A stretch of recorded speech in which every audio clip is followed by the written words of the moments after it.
Kings Island's been open now for a few weekends, getting closer to daily operation. Had a chance to visit the park a few times and have some thoughts. Alongside Ryan Sir, I'm Don Helbig, and this is Tower Topics.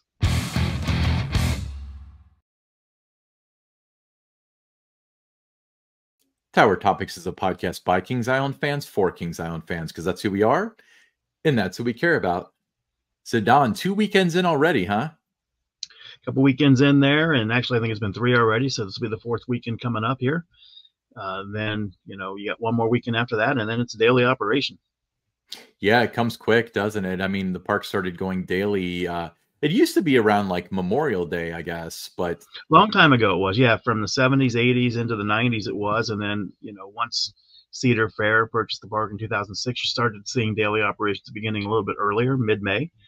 So that'll yeah, happen again, right before, I think it's like the 15th, 16th range, something like that, daily operation will begin. And, here we are, the summer season upon us. And it goes fast, doesn't it? it does. And it's funny because the preseason kind of goes by in the blink of an eye, like it really does. Then you get into daily operations, and as soon as you get used to the park being open, it's like, oh, next week starts the 8 o'clock closes. You know, Yeah, I mean, yeah, you get to August and you start with those 8 o'clock closes and that, those early school openings, it's kind of hurt, the theme park fans like you and I and so many others that like traveling to parks. August, especially those last 2 weeks, used to be a great time to go to parks, because it did start to slow down a little bit. But if you wanted to rack up a lot of rides on, let's say, the Beast and the Racer and back then the Vortex, I mean, that was the time to go. But those opportunities are no longer there because schools keep starting earlier and earlier every year, it seems. I wonder if that trend will continue, because if we've gotten anything out of COVID, we've proven that they can do school remote. So I'm surprised this didn't happen just immediately. But like, as opposed to having snow days, I bet they do in a lot of cases, but they're just remote learning instead. We'll do this over Zoom this time. So I thought that would just be a thing, and snow days as we know it, unless there's like power outages and stuff like that, would just be over. When But I was in high school, I think the earliest we ever started my senior year, it was around August, 26th, 27th range, like just before that, Labor Day. we used to always start on a Tuesday because Monday was Labor Day. I distinctly remember that from when I was really little. Um, but yeah, so like I said, I think that the remote stuff is I'm sure there's people are going to comment saying that, my kid goes to school and they didn't have any snow days. I'm still seeing that schools canceled online or on TV and stuff when it snows. I wonder if the necessity for those snow days are eventually going to be entirely phased out in favor of, just kicking it on Zoom instead. So maybe we can go back to Memorial Day to Labor Day being daily operations. Would love to see that again, and hopefully one day it does happen. But Ryan, the park's been open now. One of the first uh, things that people were talking about was this heavily promoted menu item at the Rivertown Brew House, the double stack chicken sandwich. You and I were there on season pass preview night, and we just missed getting this before they were out of it that night. And then it has since been off the menu.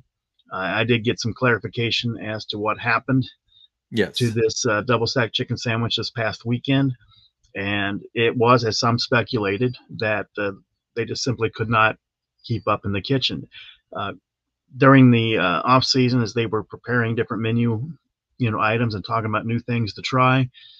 There was some pushback, some discussion that maybe we shouldn't do this because it's going to be difficult to keep up. But they really liked the item. They thought guests would really like it. They wanted to try it, which they did, and it quickly became what they were concerned about, that the kitchen just wouldn't be able to accommodate that at the Miami River Brew House. So I give them credit for trying it to see what if they could do it. It was something, again, they were excited about. The chefs were passionate about it. So they rolled it out to see what could happen. But I think maybe if it wasn't on the dining plan, it might have been something that could have stayed on the menu. But then I think there would have been some dissatisfaction because it wasn't on the dining plan. Yeah, I if it wasn't on the dining plan, it would still be on the menu because for one, they're making their revenue on it at that time, and for two, the volume would be. I mean, how many pub burgers do they sell as opposed to how many of the bacon burger that's not on the dining plan? I bet it's 50 to 1, if not more. Um, you're right. I have a little trouble being sympathetic about it though. They have a whole team of food people. They've got an executive chef and approximately 650,000 sous chefs. And they still couldn't determine, like, before putting this out, that, like, Well, I think no. from what I understand and what I was told was that was some of the conversation was, this is going to be something we're going to have a difficult time keeping up with. But they really liked, that item. They thought guests would really like it. They wanted to try it and see if it would work. And it was 3 hours into the season pass preview night on April 19th. It quickly showed that all the concerns were brought up that we cannot accommodate, we cannot keep this up in the kitchen. I think there was it was taking maybe up to an hour to be able to bring the food out to the tables, for those that had Yeah, ordered that. And you just can't when we have that. attempted to order, they warned us that food would be up to an hour. And I think it was probably a half hour, to their credit. If that, I mean, we got it pretty quickly, I thought. Yeah, well, the it's most longer important thing than usual, but I would fully anticipate that on season pass preview day. Like, yeah. No problem at all as far as I'm concerned. Yeah, but that solves that. So we don't need to talk about the double stack chicken sandwich anymore. I think. Well, we can still reminisce about it. Like, we can have somebody on that tried it and ask them how it tasted. My understanding is that they've added a grilled chicken sandwich to the jukebox to kind of replace it. I don't know. I did see a grilled chicken sandwich. I did see that at jukebox, the jukebox. So in the past, they've had locations menus out front, so you can look at them and determine, like, okay, this is where I want to eat. But they haven't done that this year. I don't know if it's to come or not. But inside jukebox, it's those, like, bright sign player display, like the screen version of the menus, and they change so often that you really just don't know what's offered. So we walked in there when I ate there last weekend or the weekend before, and all we saw was jukebox platter. And it's like, okay, what is that, a burger and fries? That's all you can get? Because they had a bunch of items up there, but essentially a jukebox platter, which is not laid out on the display or on the menu display, I guess, is your main entree, which is your chicken tenders or whatever, your burger, fries, or onion rings, I want to say. Yeah, fries or onion rings. And then obviously not a drink, that's not included, but with the meal plan it is. The drink plan it is.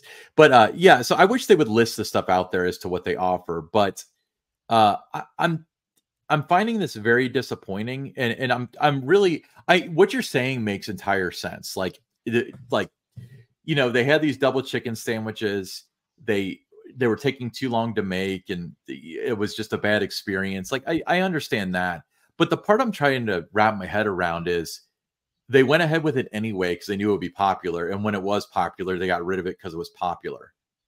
Well, I think sometimes, though, when you're in a seasonal amusement theme park like Kings Island is, it's hard, when you're trying to prepare for the season, because opening night, with the preview night, or Saturday opening day, it's all live, and here comes hundreds of people, it's lunchtime, everybody shows up. You can't really prepare for that during the off season to know exactly what's going to happen there. So again, for me, I'm glad they tried it, because they really liked that. It was the concept was good and everything. It just was something that the kitchen there just couldn't accommodate. Yeah, but there's another situation. I feel like there were before we move on, because I'm still stuck on this double chicken stack sandwich. I was really looking forward to it, and it's ruining my night.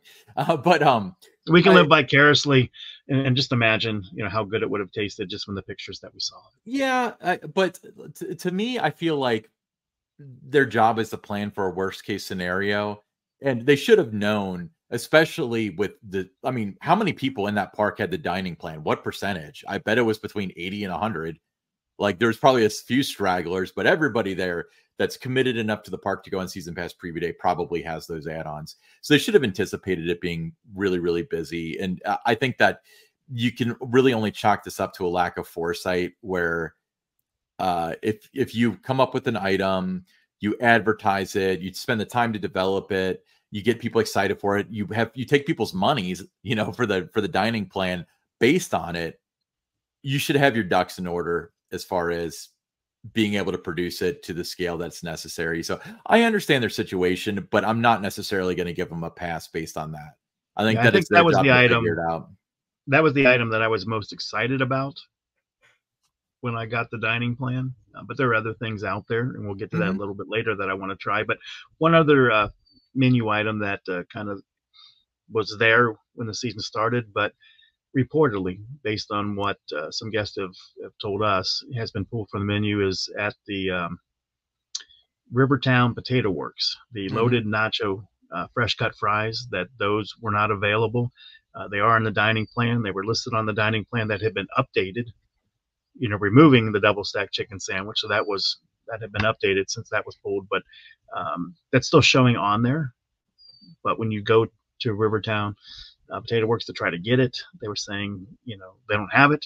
So just trying to get some information from the park on that, reached out to a couple people to see if they had any answers for us, but they don't right now. So if you know whether or not that has been pulled from the menu, or maybe it was there and we just missed it or whatever, drop us a message on the YouTube version of this episode, and just let us know if you've been able to get that this year. That's the loaded nacho fresh cut fries at Rivertown Potato Works. Yeah, we'd appreciate that kind of information. But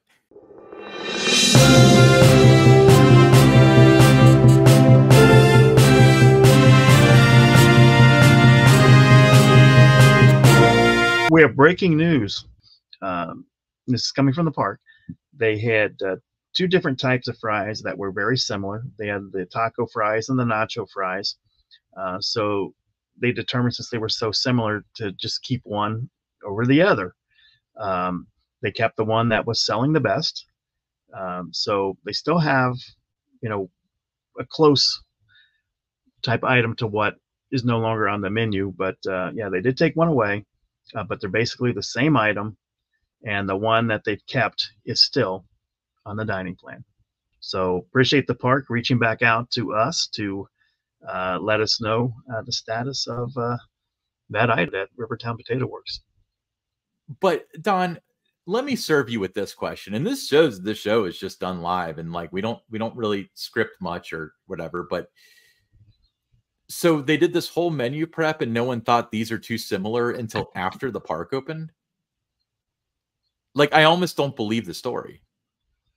No, I mean, it's two different types in a way, but they are similar. And yeah, I could see why one would be eliminated.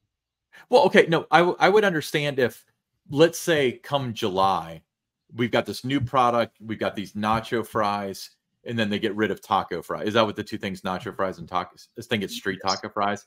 So they get the new one, and then the two are too similar, so the old one goes away. But why would they open the park with two products and then determine, like, the second day, oh no, they're too similar? Well, I mean, I don't know the exact reason for that, Ryan, but maybe the sales were so dominant one way or the other that it didn't make sense to keep the other one. I mean, I could see it that way.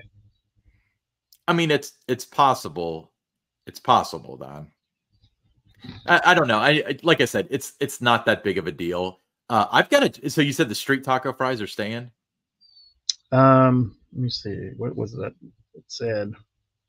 I think you said taco fries. Yeah, they were taco fries and nacho fries, and they were both very similar.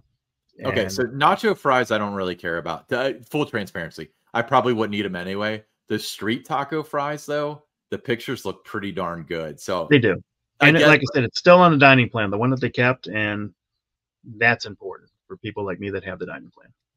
Exactly. Okay, cool. Well, I'm glad. I was worried about being able to sleep tonight over that, but well, it's nice that we got a response, from the park, because we'd asked about it, and I sent a message in asking if there was an update on it because people were asking us about it. So we appreciate the information.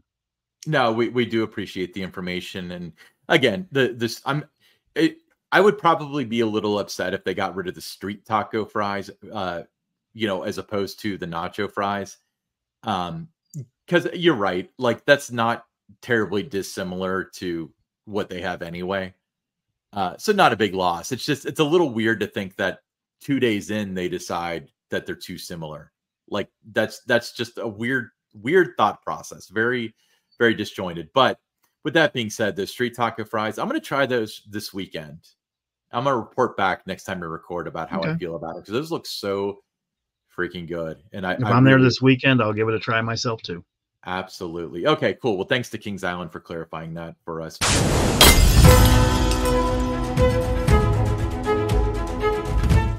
This is what it comes down to. And I'm going to get sideways looks when I go to the park this weekend when they hear this. But at this point, I mean, that's 2 items in 2 weeks that have been removed.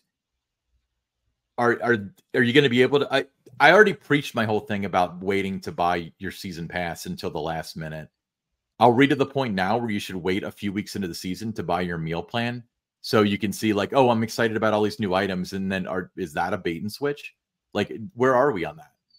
You know, because I'm not saying it's still an incredible value and stuff, but by doing this, we're quickly going to get to the point where the people that are the bean counters are going to be like, you know, the meal plan, we really like getting that money, but let's make it so next year it's just burgers, pizzas, and chicken wings, or chicken, not even chicken wings, Chicken tenders. chicken tenders. That's my big fear, is that, you know, they pushed the envelope for so many years, and now, you know, last year it was several steps backwards, and anybody in their right mind would be able to corroborate that. But they took a tiny step forward from what it looked like, and then they're kind of pulling their toe out of the water again. So I've got a feeling that this might be signs of that product moving backward as opposed to forward. You know, and that's my concern. It's not about the individual products. It's about, oh, people like this, let's take it away. You know, it Well, can't be. that is a valid point, because things, do kind of disappear off the menu, Mhm. sometimes without any, reason, and everybody seemed to enjoy it, and it's just gone. But, we don't get to where it's just down to burgers, chicken tenders, and pizza on the menu, because a lot of it does look really good. And, just being able to kind of go over the menu, some of the new items and things, had me excited enough to get the dining plan this year. And some of the things I want to explore, it's on my bucket list. I've started out, the pub burger has kind of been my go-to item at the Rivertown Brew House. I've been very happy with that. Had it, I think, 4 times so far. The tater tots, it's a good fit, I think, for the pub burger. Really like the Carolina dipping sauce. I think that is really good. It goes really well with the tater tots. So no disappointment there. I'd heard a lot about the pub burger before I got it. And I would normally, if I was eating in the park when I worked there, went to the brew house, I was getting the other one, the bacon burger. I wasn't getting the pub burger at that time, but with the pub burger being on the dining plan, I thought I'd try it. It's a great burger. I mean, I would highly recommend getting that if you're going into the Rivertown Brew House. And then I also had my first opportunity to dine at Grain and Grill, and I got it was the chicken tenders. So they comes with like 4 little chicken tenders, the mac and cheese, really, really good. A little disappointed though in the chicken tenders. A little hard, so I had to use the knife to kind of, cut it up in little pieces, because it was hard to just, if you were to pick one up or just get the fork or something and try to take a bite out, it was a little difficult there. But a lot of guests, told me they really loved that. So I think most of the time it's probably, really good. I just maybe went through it at the wrong time for those. Yeah, I've noticed. I mean, if you look at the picture, especially that you took, and that's in the video version of this podcast, where everybody should be if you're not driving, of course, but they are way smaller than they were last year. For a big kid like me, and probably you too, Don, I don't know if this would be enough to fill me up. I thought it would have been. I mean, for me, if there was enough of them, and the mac and cheese was good. So, I like the idea of it. It's just that, after having the pub burger, this was kind of not on the same level to me as the pub burger was. And my first try at Grain and Grill, I'd want to try something else the next time. I'm going to balance out the negative stuff I said about the double stack chicken sandwich by saying that the pub burger may be one of my favorite burgers on earth as far as compared to other fast food, even in outside the park. Like, you know, if you look at your basic breakdown, I think the best burgers are from Wendy's. This is probably better than that, than like the Dave's double stack or whatever, the pub Oh, it's burger. a lot better than that. Yeah, Yeah. definitely better. It's one of the best burgers I've had anywhere in the amusement theme park industry. But some of the things on my bucket list, you know, Grain and Grill, they had the honey soy glazed beef with a side. I was real tempted to get that. I was told by a few guests that that was something I should try, and I will on an upcoming visit.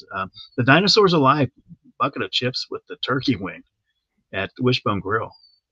That is something I'm definitely gonna take advantage of. Bacon on a stick, you got that at Wishbone Grill. You know, can't go wrong with bacon on a stick, right, Ryan? A bacon on anything is fine with my book. The Boom Boom Shrimp Po' Boy and side at the French Corner. I've I seen had a a lot of couple. pictures of that on like the season Yeah, pass. yeah, a It lot of looks pictures, and I really had good. a couple of pass holders that are there quite often. You know, they were talking very highly of that, so I've added that to my bucket list. Got to try that. The barbecue bacon grilled cheese and chips from Tom and She. You need to try that and then talk to my girlfriend about that because that's her favorite thing in the park, That's I our think. go-to. Okay. Oh, that's that even the normal grilled. Now, granted, for those of you who are listening to us audioly is the word I just used, by the way. Don and I are not little men. Don's a little bigger than me. But I'm taller than him. So for me, it's kind of like you don't get a real side, you get a little bag of chips. So that's a good, like, if I'm not terribly hungry kind of meal. But if you're in that right mood where you could eat, but you're not starving, taste wise, dude, Tom and She, man, it's so good. And if I think for a few bucks, I don't want to like bet anything on this because a lot of stuff's changed. But I know in the past I've been able to upgrade to like the mac and cheese grilled cheese. It's like grilled cheese, but it has mac and cheese on it, and it was like $2 or $4 to upgrade on top of the meal plan. That's freaking good too. And then they've got one, Don, you got to try. I'm not sure if there's an upgrade option available, but it's worth you shelling out the money. But they've got grilled cheese that's made out of a donut. So it's like your two favorite things on earth, I've tried grill that and before. donut. Yes, Yeah, I I've had tried that. that. I tried that outside of the park first. I thought it was weird, but um uh, yeah, Got that last summer. you got me hungry. I had Chipotle for dinner. Now Less than here's an hour another ago, and one. I'm hungry Here's again. another one on my bucket list, and I want to get it as soon as this place opens. Pigpen's Mess Hall in the Camp Snoopy expansion. Once that area opens up, the cheesy Metwurst. Seen pictures of it. Looks amazing. I think it's going to be a real hit with families. You know, they've got kind of the camping type food at this location, but the cheesy Metwurst, that may become one of my favorite items at the park. Yeah, I'm very curious as to when that restaurant will open, but when it does, it seems like I don't want to say luxury hot dogs because it's not like Pink's, but it seems like it's things that are a little bit more kid friendly, but it expands on it, like the cheesy Metwurst. I don't think you can get Well, anywhere else. that's got like looks like it's got some bacon on it, mustard. Um, you know, obviously it's a cheesy Metwurst, but that has you know, that got my attention when I first saw that they were going to do that. So I'm certainly going to try it out the first time that I'm there. And Pigpen's Mess Hall is open. I'm going to have that as my first meal today, and maybe Now, my second if I like it. you put on your note that cheesy Metwurst with the side, and I'm assuming that's how it's being marketed. Do we know what the sides are yet, or is I that don't. not being No, clarified? I don't know. I didn't look that closely at that. It may be listed out, but it just said the side. And then Jukebox Diner, you mentioned that earlier. The American double stack hamburger and fries. I mean, that fits the Coney Mall theme. Fits right in there. So I'm going to have to definitely try that. Heard great So things about that I've in had previous that years. many times, including this season, and they did make a change, and I'm kind of on the fence about the change. Okay. So it used to be that you order your food, it comes out of the kitchen, and you get it served to you and you eat it or whatever. That took forever at Jukebox. Nowadays, it's a lot like Coasters at Cedar Point, where they have a bunch of these things in little like wax bags. and you just ask for it, they drop it on the tray, and you're out of there. So the quality dropped inherently with the way that they're doing it, but the speed is like 10 times faster easily. So I'm kind of on the fence about whether or not I like that, because I almost feel like the amount of quality drop it had, it's still good. Like, it was still very edible and stuff. But as with all things, that sit out under heat lamps, the first one off out of the container is way better than the last one out of the container. But, mine was fine. It wasn't as good as last year, but I got it 15 minutes faster than last year. So, Okay, but between that or the pub burger, you're going pub burger? Oh, pub burger all day. But I'm saying, okay, sometimes it's like, I'll tell you that, Don, you don't know this yet. You're going to come find out by August 1st. If you eat another tater tot, you're going to die. Like, that's how I always feel, because I eat so many pub burgers. So that's why I said in another episode, I really wish they had fries as a second option. I understand why they don't, but this is nice if you want to get fries instead. By the way, fries at Jukebox are the best fries in the park. They're salted, they're seasoned, very, very good. And they got a toppings bar now too. So if you want to get your pickles and stuff on there. What's your last thing, Don, on your bucket list? My final thing that I want to do in the bucket list, and I've had this before, it's really good. The rotisserie chicken at Coney Barbecue. Can't go wrong with that. But I'm a very picky eater. I'm not no lettuce, tomato, onions, none of that kind of stuff. So there's a lot of things on the menu. They look great in the photos and everything, but it's not something that I would eat. But these are the kind of things that do fit, the items that I will eat, and I'm looking forward to trying. And if anyone has anything that I definitely should try, keeping in mind, again, no lettuce, no tomatoes, no onions, none of that kind of stuff. Anything healthy without saturated fat is off the table. Yes. So just, send us a message, message us here, leave a comment on the YouTube version, and tell me what I should be trying with my dining plan. So Ryan, let's move around the park. What else is going on out there? So let's start off with your home away from home, because your new home is at the brew house. But the racer, you and I got to ride the racer together a couple weeks ago, and you've hopped on it a couple more times. But Gravity Group did their thing, the precision cut wood. And what are your thoughts on that? I thought, the red side last year was running great. They did the blue side over this winter, so over 1,000 feet of track, it was redone on the turnaround coming back in to the station, and I thought the blue side was running phenomenal. So both sides, so over the last 3 seasons, 2022, 2023, this year, the amount of work that has gone into the racer, I mean, it's breathed new life into it. I think the work that the Gravity Group did in conjunction with the Kings Island carpentry team, I think that that ride's gonna be around now for future generations to enjoy. It's in its 53rd season this year, so there's no reason to think that it's not gonna be one of those rides that has a 100th anniversary down the road, because of the care that has gone into it. But I think it's running the best that it has since 1991 or 1990 actually. So 1991 is when they went to the individual lap bars, and that kind of changed the dynamic a little bit, but it's the best that it has run since 1990, no question about it. What's funny? So we're going to go to this ad nauseum in other podcasts that will be out before this one, but you and I got to go to Holiday World for Good Gravy's Media Day. As part of that, they let us ride the Voyage, which had a similar treatment. And what's funny is, although the Voyage and the Racer are two completely different rides, completely different manufacturers from completely different decades, there was a familiarity to it with the way that it felt. Because the Voyage and the Racer both had problems where they were just overly aggressive, and the Voyage, especially when that's rough, you just can't do it. It's too long. I thought that was my best ride that I'd ever had on the Voyage. I mean, it was, it was still relentless in that, but it was, very enjoyable, comfortable. You could, where we were seated, I mean, you could see as we were approaching different parts of, all the new track and everything that had gone into it. Yeah. But just a phenomenal job, by the Holiday World team and, the Gravity Group, running great. And like I said, best ride I've ever had on it. Yeah, but it felt familiar. That Gravity Group track, those sections have like a feel to them. They do. And it's almost like this should be rougher than it is the best way to describe the feel. But yeah, very familiar from the racer, but the racer is running like it's brand new.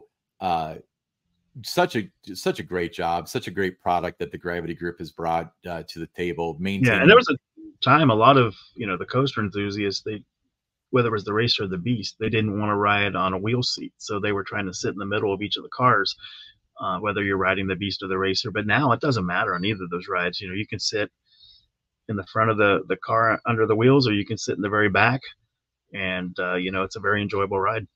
Yeah, I actually you and I rode on a wheel for the racer, and I was kind of like, yeah, Hmm. should we ride in the middle? And you could definitely feel like the axle pivoting, like it's still there, but it's certainly not what it was, where it's like if you don't ride on a middle seat, you're done. But enough about that. Let's talk about what's upcoming at Kings Island.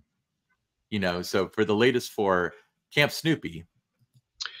Yeah, Camp Snoopy, it's taking shape. You can see there that the ID sign has been put in, and you got Franklin, up there. It looks really, really cool with that. I think the decor, the signage, I think it looks outstanding. We've talked about this on other podcasts that Kings Island's kids area it had won Golden Ticket Awards as the best kids area in the world. Uh, as good as the kids area has been, with this expansion, it's going to be better than ever. And I'm really excited about what they're doing.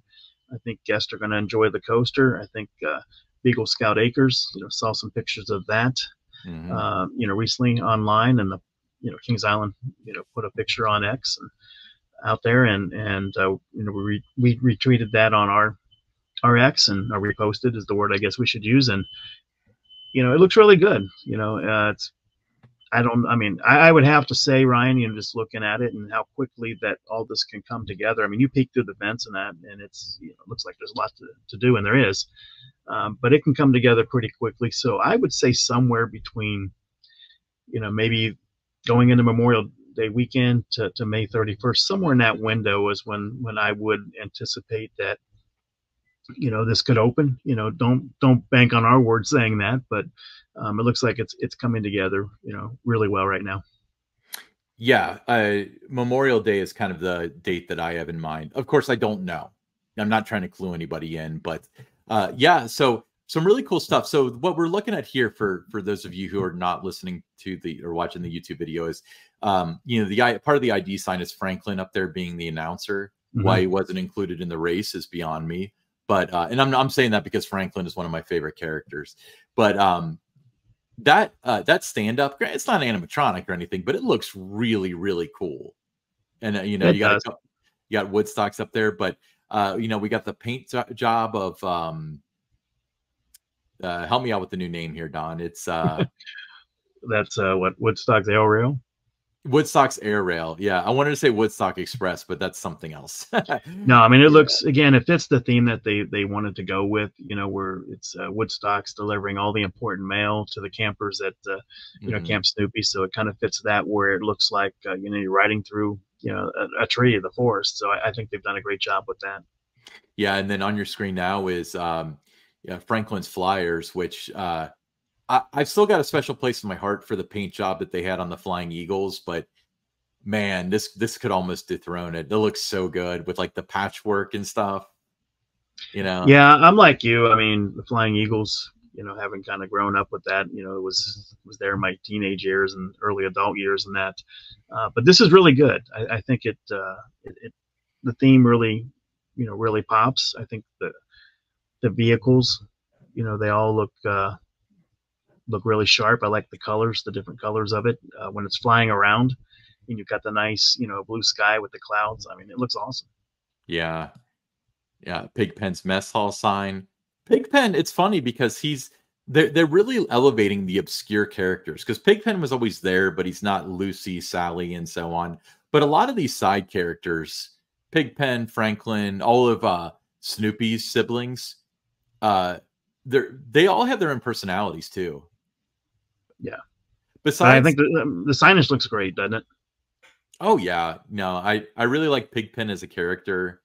That's really fun. They should have done something with Snoopy siblings. They should have done something with like Spike because the only time they sell Spike dolls, but with the Winterfest show is like, I'm going to go visit Spike in the desert because apparently Spike lives in Needles, California, according to their lore. But I wish they would do more with him because he's a beagle with like a Hmm. scruffy mustache and stuff. But uh, Charlie Brown's Rushing River log ride, I think that's incredibly appropriate for a log flume. I It think that looks looks nice the great. way, the outside of the station. They painted that a little bit, some different signage there. I think it looks sharp.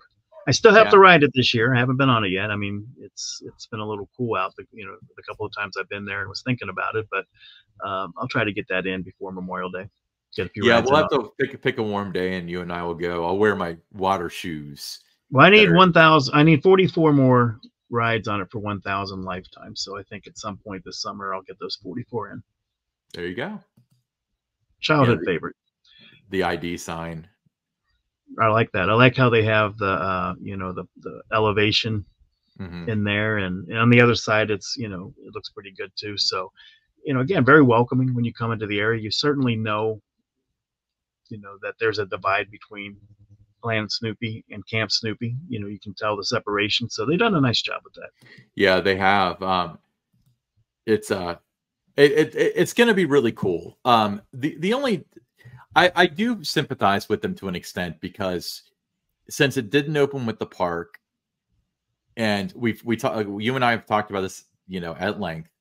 If a trickle opens, where the coaster opens, and then Pigpen opens, and then the play structure opens, like there's never going to be a true opening day for Camp Snoopy. So by the time that they try to do that, like with Adventure Port, no one's going to care.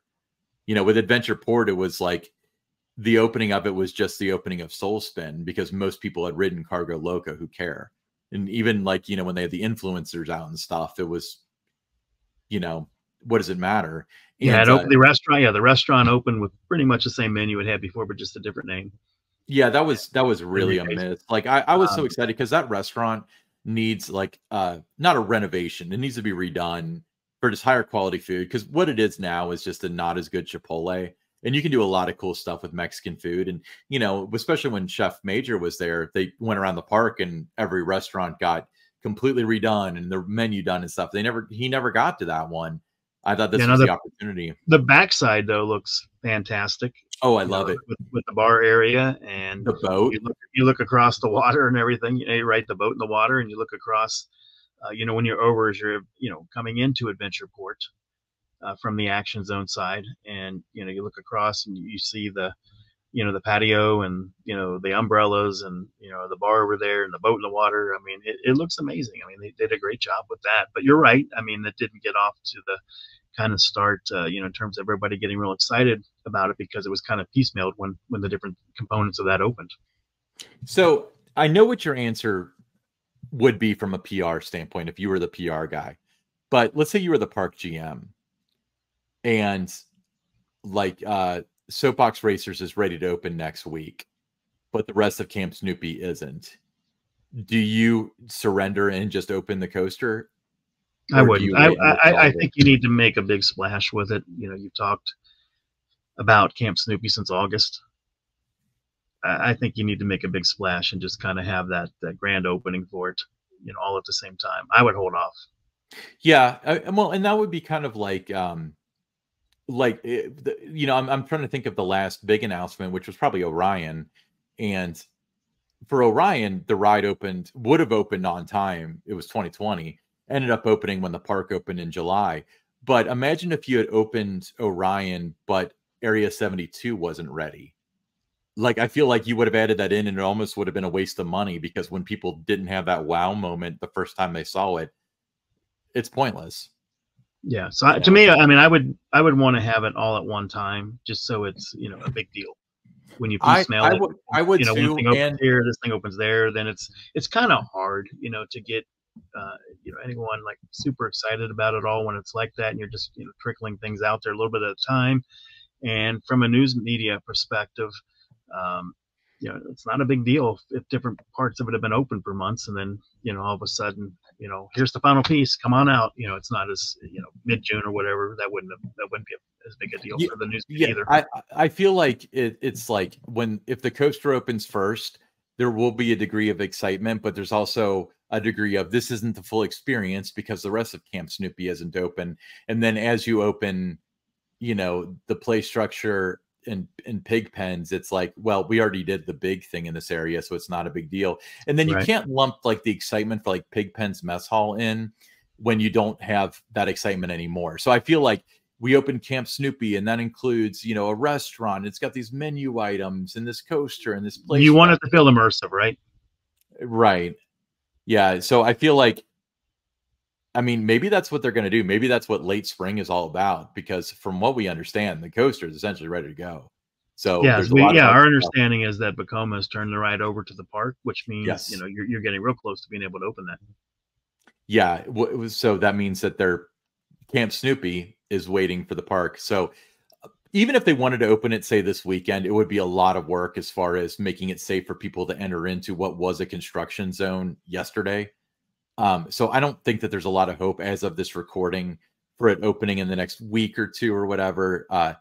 But hopefully, if given the situation, turning the bad into a good, just opening it all at once, then that's the way to do it. But other thing that they had at the park, it's not yeah, none of the shows have really opened yet, but they do have live entertainment. So they've had our friends from Hi-Fi Honey, which is essentially a rock cover band. And they've had River City, which is another group that essentially was the band of Kings Island. They were the backup band for a couple of the different shows and stuff. But you and I watched Hi-Fi Honey, I think on the official opening day on the 20th. And it was really cool because they did a little like intro and they played the final countdown and stuff when the band came out. So it wasn't like they just like wandered up there and started playing. So it felt like a real show. And it was a great show, by the way. And both, Hi-Fi Honey and, just a lot of talent in that band. Definitely worth checking out when they're there on the weekends through, I think, Memorial Day. I think they're almost, maybe one more weekend, like after the 17th, or whatever. And then, then you're ready to open up the country show that they're going to have in there. And then, River City, had a chance to see them this past weekend. And, like you said, we know a lot of the band members because they've been the band at different Kings Island shows, but, a lot of talent there as well. And, guests really enjoy both of those. They do. And I've appreciated getting to know Jessica from Hi-Fi Honey. She strikes me as a very genuine individual. When we came up and watched the show, she came up, thanked us again for having her on. We had just had her on a few days before. So very, very cool. But Don, you kind of I don't want to use the word spoiled, but you've already released this information, but we've got a little bit of an announcement coming up. We do. And, yeah, we're going to start selling Tower Topics t-shirts. Now, in the spirit of the fact that Don and I don't know how to set up e-commerce and it's expensive, right now what we're doing is, by the way, this is our new logo. I know how to set it up, but it's expensive. Okay, so Don knows how to set it up, but it's expensive. But this is going to be our new logo. I've got a new animation and everything. I'm probably not going to debut it for until our next round of recording, so you won't see it for a while. But I'm very, very proud of it. This is the Eiffel Tower at Kings Island. It's not the Paris Eiffel Tower, as was a graphic that I bought. I made this one, so I've learned Blender. But these T-shirts are available, and if you look here, I'll switch back to a normal view. Actually, see, it's this. Was it North Carolina blue? Is that how you describe it? North Carolina blue is the color. Yeah, we've already sold several after we put out the post on our X. Our audience know that they were available. I mean, they're nice looking shirts. They're very comfortable shirts. And if you're interested in getting one, go to our X and just send us a direct message, and then we'll get you all the details on how to make that transaction. We'll get them out to you quick. It doesn't take long for us to produce these. And if you're a fan of the show, I think it's kind of a fun thing to have. Yeah. So send us a direct message. Did you have pricing, or is that going to be dependent on other factors? No. The shirt's going to be it's $22, which includes shipping. Which is a big piece of a cost. Anytime you buy something online or whatever, I mean, there's always shipping involved. But that includes your shipping, and we'll get it to you quick, and it's a very easy transaction to do. And you know, and if you're wearing one at the park and you run into Ryan, he might even sign the shirt for you. And if you run into Don, he might have tater tots in his cargo pocket that he'll share with you. And if he doesn't, then you can kick him in that pocket. No one's getting my tots. Get your own. Starving. But yeah, get your own. So send us a direct message at tower_topics. If you don't have X, and you can shoot us a message on Facebook as well. That's not that big of a deal. Or go to one of our own personal Facebook pages, whatever you need to do. Yeah. Or you can see us at the park and say you want to get one. We can let you know what to do there as well too. But it's a nice, like I said, it's a really nice looking shirt. It's a very comfortable shirt. Yeah, I'm wearing the old one. This is the logo we're phasing out. I don't even have the new one yet. But if you're watching on TV, see, this is the Paris Eiffel Tower. That's the Mason Eiffel Tower, arguably also the Doswell Eiffel Tower. But nonetheless, yeah, we're really, really excited about this. So shoot us a DM. And it was a lot of our, fans of the show have been asking us, do you have any merchandise? T-shirts was the one thing that they'd asked about, coffee mugs, hats, some other different things. We'll get there at some point. We got to start out somewhere. So we're starting with the T-shirts. Yep. So tower_topics on X. Awesome. Cool. Let's move on to the listener question. All right.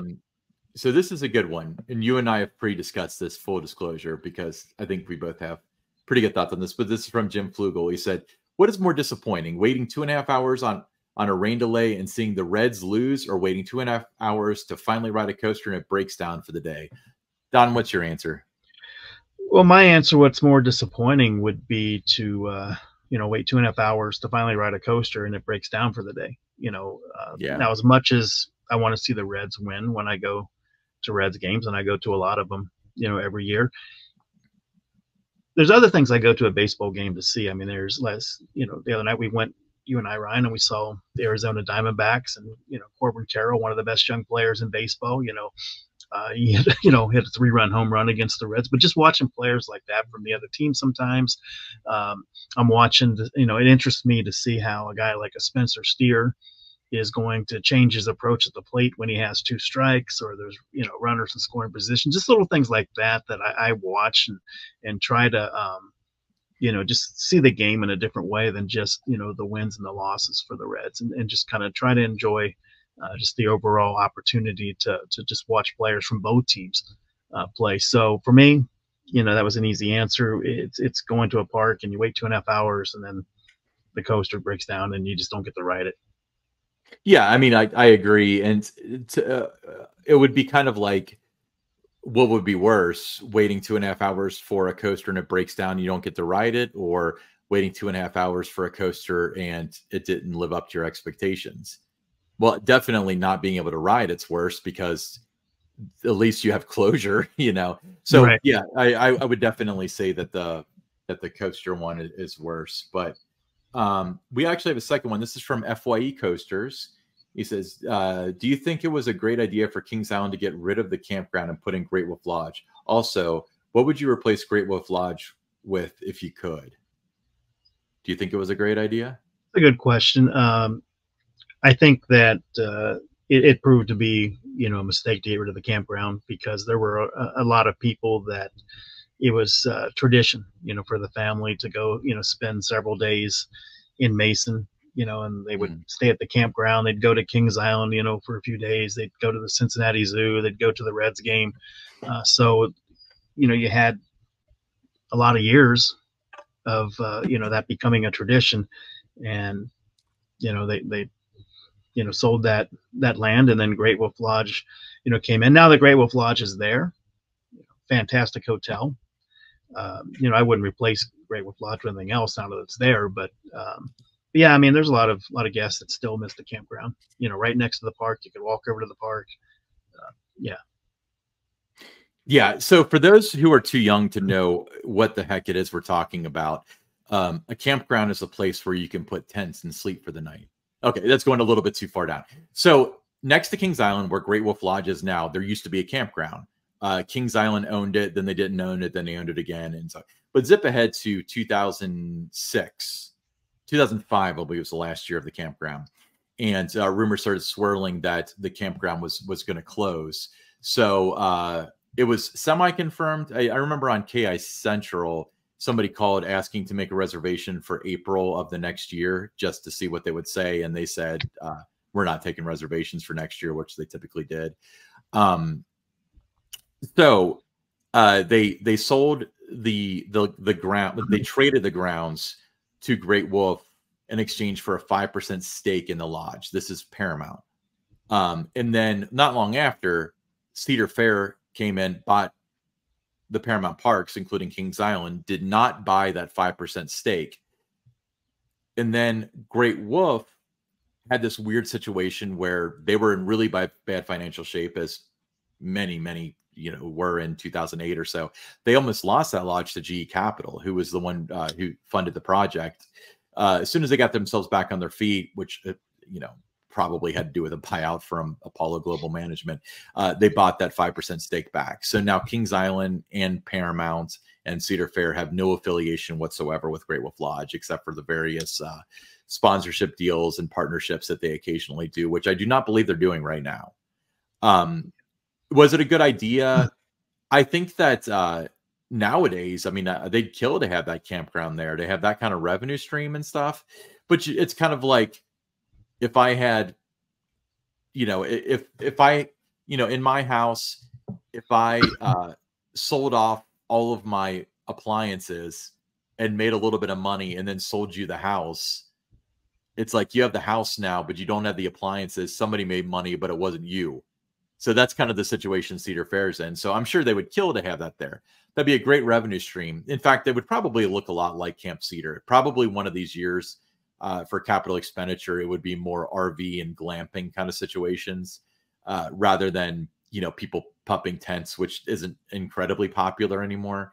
But I got to know a lot of people, though, that, especially in the 1980s and 90s, that's where they stayed, and they would spend, 4 or 5 days there. They would do the other things in Cincinnati. And once the campground went away, a lot of those people, I never saw them back at the park again. Sure. Yeah. So I know that some people overreacted a little bit. Like, there was somebody on KIC that said, I refuse to go to the park anymore because I don't want to support a park that doesn't support all forms of lodging. So people were like, well, they don't have a nudist colony. Why did you go before? Well, so it was a little ridiculous. It's good that Camp Cedar is there, but it's not the same, because like the tram, there was a tram at the time, and that would go over to the campground. It was part of the normal routine. So yeah, they're at a huge disadvantage now. Great Wolf is a great product, but as far as Kings Island is concerned, yes, it's a huge miss that they don't have access to that land. Cool. Great question. Great question, FYE. Hey, I'm Ryan Sir, along with Don Helbig, and this is Tower Topics.